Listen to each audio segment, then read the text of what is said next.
ಈ ಒಂದು ಹೋರಾಟ ಮಾಡ್ತಾ ಇರೋಂಥದ್ದು ಸರ್ಕಾರ ಮಾಡ್ತಾ ಇರೋಂತ ಒಂದು ಅನ್ಯಾಯದಿಂದ ಮತ್ತೆ ಕೆಪಿಎಸ್ಸಿ ಮಾಡ್ತಾ ಇರೋಂತ ಒಂದು ಅನ್ಯಾಯದಿಂದ. ಕೆಪಿಎಸ್ಸಿ ಒಂದೆರಡು ಸಮಸ್ಯೆ ಅಲ್ಲ, ಪ್ರತಿಯೊಂದು ಎಕ್ಸಾಮ್ಸ್ ಅಲ್ಲೂ ಕರಪ್ಷನ್ ಆಗಿದೆ. ಸಾವುಕಾರ ಶಿವಶಂಕರಪ್ಪ ಚೈರ್ಮನ್ ಅವಧಿಯಲ್ಲಿ ಎಕ್ಸಾಮ್ ಆಗೋದಕ್ಕೆ ಮುಂಚೆ ಕ್ವಶನ್ ಪೇಪರ್ ಲೀಕ್. ಕೆಎಸ್ ಇರ್ಬೋದು, ಪಿಡಿಒ ಇರ್ಬೋದು, ಸಿಟಿಐ ಇರ್ಬೋದು, 63 ಪೋಸ್ಟ್, HK ಮತ್ತೆ ನಾನ್ HK 2 ಪೋಸ್ಟ್ ಇರೋದು. ಒಬ್ಬ IAS ಅಧಿಕಾರಿ ಎಸ್ಕೇಪ್ ಆಗ್ತಿದಾರೆ ಅಂತಂದ್ರೆ ಅರ್ಥ ಮಾಡ್ಕೊಳ್ಳಿ ಎಷ್ಟು ಮಟ್ಟಿಗೆ ಹಗರಣ ಮಾಡಿದ್ದಾರೆ ಅಂತ ಹೇಳಿ. ನಮ್ಮ ಒಂದು ಮನವಿಗೆ ಸ್ಪಂದಿಸಿಲ್ಲ ಅಂತಂದ್ರೆ ನಿಮ್ ಮನೇನ ಮುತ್ತಿಗೆ ಹಾಕ್ಬೇಕಾಗುತ್ತೆ, ನಿಮ್ ಮನೆ ಮುಂದೆ ಹೋರಾಟ ಕೂರ್ಬೇಕಾಗುತ್ತೆ.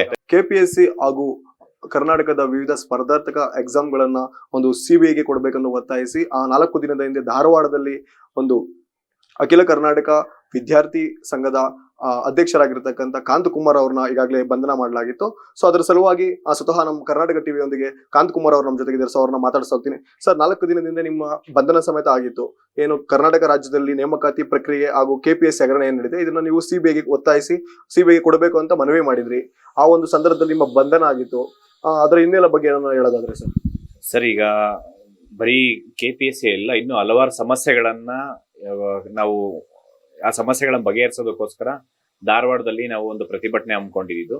ಈ ಒಂದು ಪ್ರತಿಭಟನೆಗೆ ಏನು ಹೋರಾಟಕ್ಕೆ ಪರ್ಮಿಷನ್ಸ್ ಕೊಟ್ಟಿಲ್ಲ ಅಂದ್ರೆ ನಾವು ಹೋರಾಟ ಮಾಡ್ತೀನಿ ಅಂದಾಗ ಅದರಲ್ಲಿ ಪ್ರಿವೆಂಟಿವ್ ಅರೆಸ್ಟ್ ಮಾಡಿ ಮತ್ತೆ ಅವತ್ತೇ ಬಿಟ್ಟಾಗಿದೆ. ನಾವು ಸರ್ಕಾರಕ್ಕೆ ಮತ್ತೆ ಪೊಲೀಸ್ ಇಲಾಖೆ, ಸರ್ಕಾರ ಏನ್ ಪೊಲೀಸ್ ಇಲಾಖೆನ ಯೂಸ್ ಮಾಡ್ಕೊಂಡು ಹೋರಾಟಗಳನ್ನ ಹತ್ತಿಕ್ಕಂತ ಕೆಲಸ ಮಾಡ್ತಿದೆ. ಈ ಹೋರಾಟ ಇನ್ನು ಯಾವುದೇ ಕಾರಣಕ್ಕೂ ಕಡಿಮೆ ಆಗಲ್ಲ, ಇನ್ನು ಜಾಸ್ತಿನೇ ಆಗುತ್ತೆ. ಈ ಒಂದು ಹೋರಾಟ ಮಾಡ್ತಾ ಇರೋಂಥದ್ದು ಸರ್ಕಾರ ಮಾಡ್ತಾ ಇರೋಂಥ ಒಂದು ಅನ್ಯಾಯದಿಂದ ಮತ್ತೆ ಕೆಪಿಎಸ್ಸಿ ಮಾಡ್ತಾ ಇರೋಂಥ ಒಂದು ಅನ್ಯಾಯದಿಂದ. ಕೆಪಿಎಸ್ಸಿ ಒಂದೆರಡು ಸಮಸ್ಯೆ ಅಲ್ಲ, ಪ್ರತಿಯೊಂದು ಎಕ್ಸಾಮ್ಸ್ ಅಲ್ಲೂ ಕರಪ್ಷನ್ ಆಗಿದೆ. ಬರೀ ವೆಟರ್ನರಿ ಆಫೀಸರ್ಸ್ ಅಂತಲ್ಲ, ಕೆಎಸ್ ಇರ್ಬೋದು, PDO ಇರ್ಬೋದು, CTI ಇರ್ಬೋದು, BBMP ಇರ್ಬೋದು, ಗ್ರೂಪ್ ಬಿ ಎಕ್ಸಾಮ್ಸು, ಏನು ಇಂಡಸ್ಟ್ರಿಯಲ್ ಎಕ್ಸ್ಟೆನ್ಷನ್ ಆಫೀಸರು, ಸ್ವಂತ ಕೆಪಿಎಸ್ಸಿ ಚೇರ್ಮನ್ ಮಕ್ಕಳು ಇಬ್ರು ಸೆಲೆಕ್ಟ್ ಆಗ್ತಾರಂದ್ರೆ ಇರೋದು 63 ಪೋಸ್ಟ್, HK ಮತ್ತೆ ನಾನ್ HK 2 ಪೋಸ್ಟ್ ಇರೋದು. 63 ಪೋಸ್ಟಲ್ಲಿ 50 ಪೋಸ್ಟ್ ನಾನ್ HKಲಿ ಇಬ್ರು ಮಕ್ಕಳು ಸೆಲೆಕ್ಟ್ ಆಗ್ತೀರ ಅಂತಂದ್ರೆ ಇವ್ರೇನು ಕ್ವಶನ್ ಪೇಪರ್ ತಗೊಂಡು ಮೊದಲೇ ಕ್ವಶನ್ ಪೇಪರ್ ಮಗ್ ಮಾಡಿಸಿ ಸ್ಟೂಡೆಂಟ್ಸ್ನ ರೆಸಾರ್ಟಲ್ಲಿ ಕುತ್ಕೊಂಡು, ಹೋಟೆಲಲ್ಲಿ ಕುತ್ಕೊಂಡು ಸ್ಟೂಡೆಂಟ್ಸ್ನ ಟ್ರೈನ್ ಅಪ್ ಮಾಡಿ ಎಕ್ಸಾಮ್ ಸೆಂಟರ್ ಕರ್ಕೊಂಡೋಗಿ ಬಿಡ್ತಿದ್ರು. ಅದನ್ನ ಮೊದಲು ಯಾರು ನಂಬ್ತಾನೆ ಇರಲಿಲ್ಲ. ನಾವು ಸುಮಾರು ಒಂದು 5 FIR ಕೊಟ್ಟಿದ್ವಿ ಇಲ್ಲಿ ವಿಧಾನಸೌಧ ಪೊಲೀಸ್ ಸ್ಟೇಷನ್ಗೆ. ಅದ್ರ ನಂತರ CID ಹೋರಾಟ ಮಾಡಿದ ನಂತರ CID ಕೊಟ್ಟರು. ನಾವು CBIಗೆ ಫೋರ್ಸ್ ಮಾಡಿದ್ದು. ಮತ್ತೆ ಗವರ್ನರ್ಗೂ ನಾವು ಕಂಪ್ಲೇಂಟ್ ಕೊಟ್ಟಿದ್ವಿ ಸಾಕಷ್ಟು, ಸುಮಾರು ಒಂದು 6 ತಿಂಗಳಿಂದ, ಕಳೆದ ಒಂದು 5-6 ವರ್ಷದಿಂದ ಕೆಪಿಎಸ್ಸಿ ವಿರುದ್ಧ ಹೋರಾಟ ಮಾಡ್ಕೊಂಡೇ ಬರ್ತಿದೀವಿ. ಏನಿವು ಸಾವುಕಾರ ಶಿವಶಂಕರಪ್ಪ ಚೈರ್ಮನ್ ಅವಧಿಯಲ್ಲಿ ಎಲ್ಲ ಪ್ರತಿಯೊಂದು ಎಕ್ಸಾಮ್ಸಲ್ಲೂ ಎಕ್ಸಾಮ್ ಆಗೋದಕ್ಕೆ ಮುಂಚೆ ಕ್ವಶನ್ ಪೇಪರ್ ಲೀಕು. ಇವತ್ತು ನೀವು ನೋಡಿ ಸರ್, ಲಾಸ್ಟ್ ಏನು ಇವರು ಅವಧಿಯಲ್ಲಿ ಎಕ್ಸಾಮಿನೇಷನ್ ಕಂಟ್ರೋಲರು ಜ್ಞಾನೇಂದ್ರ ಕುಮಾರ್ ಅನ್ನೋರು ಇವತ್ತು ಎಸ್ಕೇಪ್ ಆಗಿದಾರಂತಂದ್ರೆ, ಒಬ್ಬ IAS ಅಧಿಕಾರಿ ಎಸ್ಕೇಪ್ ಆಗ್ತಿದಾರಂತಂದ್ರೆ ಅರ್ಥ ಮಾಡ್ಕೊಳ್ಳಿ ಎಷ್ಟು ಮಟ್ಟಿಗೆ ಹಗರಣ ಮಾಡಿದ್ದಾರೆ ಅಂತೇಳಿ. ಅಂದ್ರೆ ಅವ್ರ ಅಕೌಂಟಿಗೆ ಎಷ್ಟು ಟ್ರಾನ್ಸಾಕ್ಷನ್ ಆಗಿರುತ್ತೆ. ಇವತ್ತು ಇಡೀ ಆಫೀಸರ್ಸ್ಗೆ ಥ್ಯಾಂಕ್ಸ್ ಹೇಳಕ್ ಇಷ್ಟಪಡ್ತೀನಿ. ನಾವೇನು ಒಂದು ಅವರಿಗೆ ಕಂಪ್ಲೇಂಟ್ ಕೊಟ್ಟಿದ್ವಿ ಇಡಿ ಆಫೀಸರ್ಸ್ಗೆ, ಅವರು ವಿವರವಾಗಿ ಯಾರ್ಯಾರಿಗೆ ನಾನು ಕಂಪ್ಲೇಂಟಿಗೆ ಯಾರ್ಯಾರು ವಿರುದ್ಧ ನೀವು ತನಿಖೆ ಮಾಡಬೇಕು, ಏನೇನ್ ಮಾಡ್ಬೇಕು ಎಲ್ಲಾನು ಒಂದಷ್ಟು ನಾವು ಡಾಕ್ಯುಮೆಂಟ್ಸ್ ಕೊಟ್ಟಿದ್ವಿ. ಅದ್ರ ಸಮೇತ ಎಲ್ಲರೂ ಸುಮಾರು 21 ಕಡೆ ರೈಡ್ ಮಾಡಿದ್ರು. ಮತ್ತೆ ಅಹಮದಾಬಾದಲ್ಲೆಲ್ಲ ಇವರು ಇನ್ವೆಸ್ಟ್ ಮಾಡಿದಾರೆ ಅಂತಂದ್ರೆ ಕೆಪಿಎಸ್ಸಿ ಚೇರ್ಮನ್ ಎಷ್ಟು ಮಟ್ಟಿಗೆ ಕರಪ್ಷನ್ ಆಗಿದೆ, ಮತ್ತೆ ಎಷ್ಟು ಜನ ಅಧಿಕಾರಿಗಳು ಇನ್ವಾಲ್ವ್ಮೆಂಟ್ ಇದ್ದಾರೆ, ಎಷ್ಟು ಜನ ಆಸ್ಪಿರೆಂಟ್ಸ್ ಇನ್ವಾಲ್ವ್ಮೆಂಟ್ ಇದ್ದಾರೆ, ಎಷ್ಟು ಜನ ಏಜೆಂಟ್ಸ್ ಇನ್ವಾಲ್ವ್ಮೆಂಟ್ ಇದ್ದಾರೆ, ಎಷ್ಟು ಜನ ಬಿಸ್ನೆಸ್ ಮೆನ್ ಇನ್ವಾಲ್ವ್ಮೆಂಟ್ ಇದ್ದಾರೆ. ಇದ್ರ ಜೊತೆ ಬರೀ ಇಷ್ಟೇ ಅಲ್ಲ, ರಾಜಕೀಯ ವ್ಯಕ್ತಿಗಳು, MLA, ಮಿನಿಸ್ಟರ್ಸ್, MLC, ಯಾರು ಶಿಕ್ಷಕರದಿಂದ ಏನ್ ಆಯ್ಕೆ ಆಗಿರ್ತಾರಂತಲ್ಲ MLCಗಳು, ಅವ್ರು ಇದ್ರಲ್ಲಿ ಭಾಗಿಯಾಗಿದ್ದಾರೆ. KS ಎಕ್ಸಾಮ್ಸ್ ಅಲ್ಲಿ ಒಂದೊಂದು ಎಕ್ಸಾಮ್ಸ್ ಅಲ್ಲಿ ಕ್ವಶನ್ ಪೇಪರ್ ಲೀಕೇಜ್ ಆಗೋದ್ರಿಂದ, ಪ್ರಿಲಿಮ್ಸ್ ಕ್ವಶನ್ ಪೇಪರ್ ಲೀಕ್ ಆಗೋದ್ರಿಂದ, ಮತ್ತೆ ಮೇನ್ಸ್ ಕ್ವಶನ್ ಪೇಪರ್, ಮತ್ತೆ ಎಕ್ಸಾಮ್ಸ್ ಮೇನ್ಸ್ ಆನ್ಸರ್ ಶೀಟ್ ತಗೊಂಡೋಗಿ ಬರ್ಸಿದಾರೆ ಇವರು. ಆ ಟೈಪ್ ಇದು ಸ್ಕ್ಯಾಮ್ ಆಗಿದೆ KPSC ನಡೆದಿರೋಂಥ ಎಕ್ಸಾಮ್ಸ್. ಈ ಒಂದು ಗ್ರೂಪ್ ಬಿ ಎಕ್ಸಾಮ್ಸ್ ಇರ್ಬೋದು, ಯಾವ್ದು ರಿಟರ್ನ್ ಎಕ್ಸಾಮ್ಸ್ ಇರುತ್ತೆ ಅವರೆಲ್ಲ ಹೋಟೆಲ್ ಅಲ್ಲಿ ಮಗ್ ಮಾಡಿಸಿ ಎಕ್ಸಾಮ್ ಬರ್ದಿರೋದು, ಮತ್ತೆ OMR ಅಂದ್ರೆ ಆನ್ಸರ್ ಶೀಟ್ಸ್ನೇ ತಗೊಂಬಂದು ಎಕ್ಸಾಮ್ ಬರ್ತಿರೋ ನಿದರ್ಶನಗಳು ನಾವು ಇವತ್ತು ಕೇಳ್ತಾ ಇದೀವಿ, ನಾವು ನೋಡ್ತಾ ಇದೀವಿ ಕೂಡ. ಮತ್ತೆ ವೆಟರ್ನರಿ ಆಫೀಸರ್ಸ್ ಅಲ್ಲಿ ನಾವು ಎಷ್ಟು ಕಂಪ್ಲೇಂಟ್ ಕೊಟ್ಟಿದ್ವಿ, 329 ಜನದ ಮೇಲೂ ಕ್ಯಾಂಡಿಡೇಟ್ಸ್ ಮೇಲೆ ಕಂಪ್ಲೇಂಟ್ ಕೊಟ್ಟಿದ್ವಿ. ಅಷ್ಟು ಜನದ ಮೇಲೆ ತನಿಖೆ ಆಗ್ತಾ ಇದೆ. ಇವತ್ತು ಎಷ್ಟೋ ಜನ ಸ್ಟೂಡೆಂಟ್ಸ್ ತಾನಾಗಿ ಒಪ್ಕೊಂತಿದ್ದಾರೆ ಅಂತಂದ್ರೆ ಅರ್ಥ ಮಾಡ್ಕೊಳ್ಳಿ ಎಷ್ಟು ಮಟ್ಟಿಗೆ ಕರಪ್ಷನ್ ಆಗಿದೆ. ಇಟ್ಸ್ ಹೈಲಿ ಇಂಪಾಸಿಬಲ್ ಆ ಸ್ಕೋರ್ ಎಲ್ಲ ತಗೊಳೋದಕ್ಕೆ. ಔಟ್ ಆಫ್ 600ಗೆ 480, 490. ಇನಿಷಿಯಲಿ ನಾವು ಹೇಳ್ಬೇಕಾದ್ರೆ ಯಾರು ನಂಬ್ತಾನೆ ಇರ್ಲಿಲ್ಲ. ನಾವೇ ದೇಶದ್ರೋಹಿಗಳ ತರ ನೋಡ್ತಾ ಇದ್ರು ನಮ್ಮನ್ನ. ನಮ್ಮ ಮೇಲೆ ಆರೋಪ ಮಾಡ್ತಾ ಇದ್ರು, ಸುಮ್ನೆ ಮಾಡ್ತಾ ಇದ್ದಾರೆ ಅಂತ. ನಮಗೇನ್ ಮಾಡಕ್ ಕೆಲಸ ಇಲ್ಲ ಅಂತ ಅನ್ಕೊಂಡಿದ್ರ? ಪ್ರತಿಯೊಂದು ನೋಡ್ಕೊಂಡ್ ಬಂದಿದೀವಿ KPSC ಏನೇನ್ ಮಾಡಿದಾರೆ ಅಂತ ಹೇಳ್ಬಿಟ್ಟು. ಇವತ್ತು KPSC ಮೆಂಬರ್ಸ್, ನನಗೆ ಅವ್ರು ಯಾವ ಜಾತಿ ಅನ್ನೋದೇ ಗೊತ್ತಿಲ್ಲ. ಮೆಂಬರ್ ಅವ್ರ ಮೇಲೂ ನಾನು FIR ಮಾಡಿದ್ದೆ. ಜಾತಿಯವ್ರು ಹೋಗಿ ಪ್ರೆಸ್ ಮೀಟ್ ಮಾಡೋದು ನನ್ನ ವಿರುದ್ಧ ಆರೋಪ ಮಾಡ್ತಾ ಇದ್ದಾರೆ ಸುಮ್ನೆ ಅಂತೆಲ್ಲ ಕೇಳ್ಪಟ್ಟಿದ್ದೀರಾ ಬೇಕಾದ್ರೆ ನೀವು.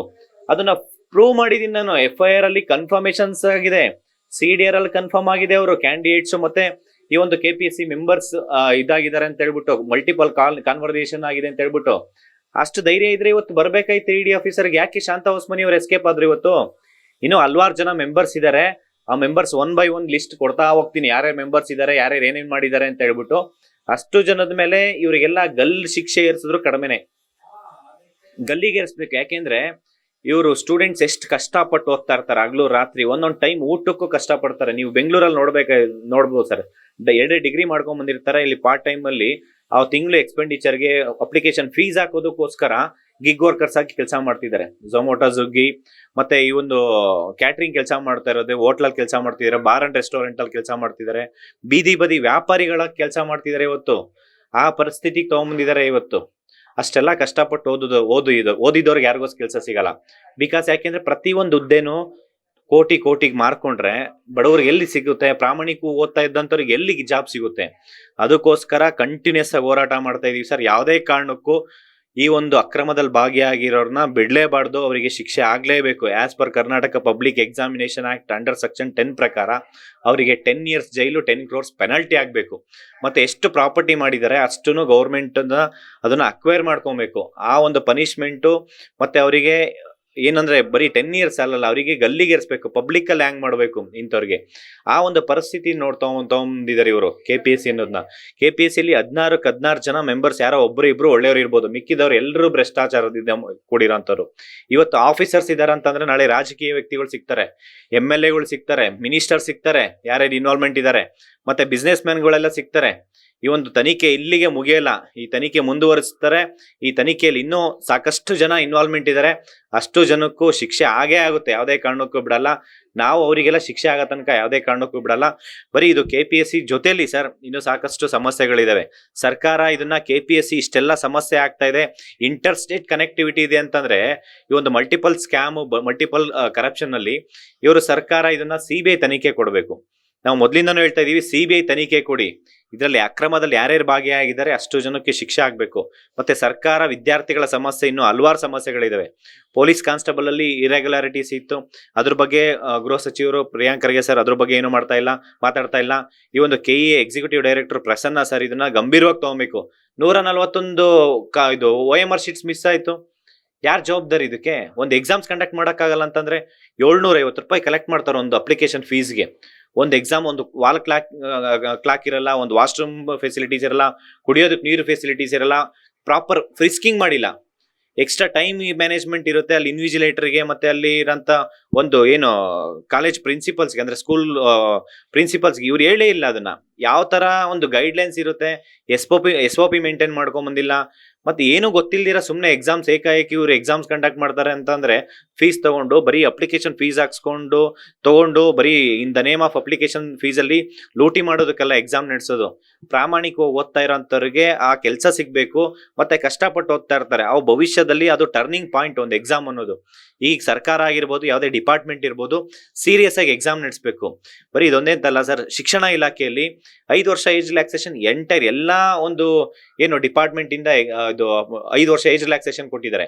ಆದ್ರೆ ಈ ಶಿಕ್ಷಣ ಇಲಾಖೆಯಿಂದ 5 ವರ್ಷ ಏಜ್ ರಿಲ್ಯಾಕ್ಸೇಷನ್ ಕೊಟ್ಟಿಲ್ಲ. ಅದನ್ನ ಸರ್ಕಾರ, ಶಿಕ್ಷಣ ಸಚಿವರಾದಂತಹ ಮಧು ಬಂಗಾರಪ್ಪ ಸರ್ ಇದನ್ನ ಗಂಭೀರವಾಗಿ ತಗೊಂಡು ಈ ಕೂಡಲೇ ಅದನ್ನ ಶಿಕ್ಷಣ ಇಲಾಖೆಯಿಂದ 5 ವರ್ಷ ಏಜ್ ರಿಲ್ಯಾಕ್ಸೇಷನ್ ಅದನ್ನ ಇಂಪ್ಲಿಮೆಂಟ್ ಆಗ್ಬೇಕು. ಅದು ಮತ್ತೆ ಇನ್ನೂ 15,000 ವೇಕೆನ್ಸಿ ಇದೆ, ಅದು ಸಾಲಲ್ಲ. ಇನ್ನೂ 10,000 ವೇಕೆನ್ಸಿನ ಆ್ಯಡ್ ಮಾಡಿ ನೋಟಿಫಿಕೇಶನ್ಸ್ ಮಾಡ್ಬೇಕು. ಇದೇ ನೋಟಿಫಿಕೇಶನ್ ಆ್ಯಡ್ ಮಾಡ್ಬೇಕು. ಯಾಕೆಂದ್ರೆ ಕನ್ನಡ ಟೀಚರ್ಸ್ ಇಲ್ಲ, ಹಿಂದಿ ಟೀಚರ್ಸ್ ಇಲ್ಲ, ಮ್ಯಾಥ್ಸ್ ಟೀಚರ್ಸ್ ಇಲ್ಲ, ಉರ್ದು ಇಲ್ಲ. ಉರ್ದು ಇವತ್ತು ಹೋರಾಟ ಮಾಡ್ತಿದ್ದಾರೆ, ಎಷ್ಟೆಲ್ಲ ಹೋರಾಟ ಮಾಡ್ತಿದ್ದಾರೆ.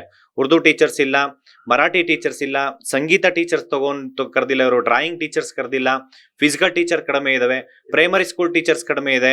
ಕಲ್ಯಾಣ ಕರ್ನಾಟಕದಲ್ಲಿ 4,424 ಪೋಸ್ಟ್ ಇತ್ತು, ಆದ್ರೆ ಇವತ್ತು ಬರೀ 800 ಪೋಸ್ಟ್. ಅದನ್ನ ಹೋರಾಟ ಮಾಡಿದ್ಮೇಲೆ 800 ಪೋಸ್ಟ್ ಕರೀತಾ ಇದ್ದಾರೆ. ಬರೀ ಇಷ್ಟೆಲ್ಲ ಸಾಲಲ್ಲ, ಶಿಕ್ಷಣ ಇಲಾಖೆಯಲ್ಲಿ ಸಾಕಷ್ಟು ಬದಲಾವಣೆ ಆಗ್ಬೇಕು.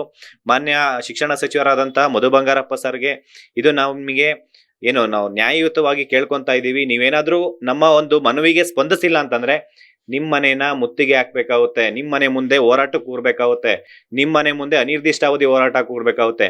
ಇಷ್ಟೆಲ್ಲ ಸರ್ಕಾರ ಏನಾದ್ರು ಕೇಳಲಿಲ್ಲ ಅಂತಂದ್ರೆ ನಮ್ಮ ಮನವಿಗೆ ರಾಜ್ಯಾದ್ಯಂತ ಮತ್ತೆ ಬೆಂಗಳೂರು ಮತ್ತೆ ಧಾರವಾಡದಲ್ಲಿ ಅನಿರ್ದಿಷ್ಟಾವಧಿ ಹೋರಾಟ ಮಾಡ್ತೀವಿ. ಸರ್ಕಾರಕ್ಕೆ ನಾನು ಮೊನ್ನೆ 4 ದಿನ ಗಡುವು ಕೊಟ್ಟಿದ್ದೀನಿ. 4 ದಿನದಲ್ಲಿ ಏನಾದ್ರು ಡಿಸಿಷನ್ ತಗೊಂಡಿಲ್ಲ ಅಂತಂದ್ರೆ ಇಡೀ ರಾಜ್ಯಾದ್ಯಂತ ಹೋರಾಟ ಆಗ್ತವೆ. ಬರೀ ಇದೇ ಅಂತಲ್ಲ ಸರ್, ಇನ್ನು ಹಲವಾರು ಸಮಸ್ಯೆಗಳಿದೆ ವಿದ್ಯಾರ್ಥಿಗಳಿಗೆ. ಈ ಒಂದು IT ಆಗಿರೋಂಥವ್ರಿಗೆ NIO ಸರ್ಟಿಫಿಕೇಟ್ ಕೇಳ್ತಾ ಇದಾರೆ, ಅದನ್ನ ತೆಗಿಬೇಕು. ಮತ್ತೆ ಶಿಕ್ಷಣ ಇಲಾಖೆಯಲ್ಲಿ ಇನ್ನು ಅಡಿಷನಲಿಸ್ಟ್ ಬಿಟ್ಟಿಲ್ಲ. 2022ರಲ್ಲಿ ಪ್ರೈಮರಿ ಸ್ಕೂಲ್ ಅಂದ್ರೆ GPS ಎಕ್ಸಾಮ್ಸ್ ಆಗಿದೆ. ಅಡಿಷನಲಿಸ್ಟ್ ಇನ್ನು 650 ಜನ ಇದ್ದಾರೆ. ಇನ್ನು ಅಡಿಷನಲಿಸ್ಟ್ ಬಿಲ್ಲ, ಆ ಅಡಿಷನಲಿಸ್ಟ್ ಬಿಡಬೇಕು.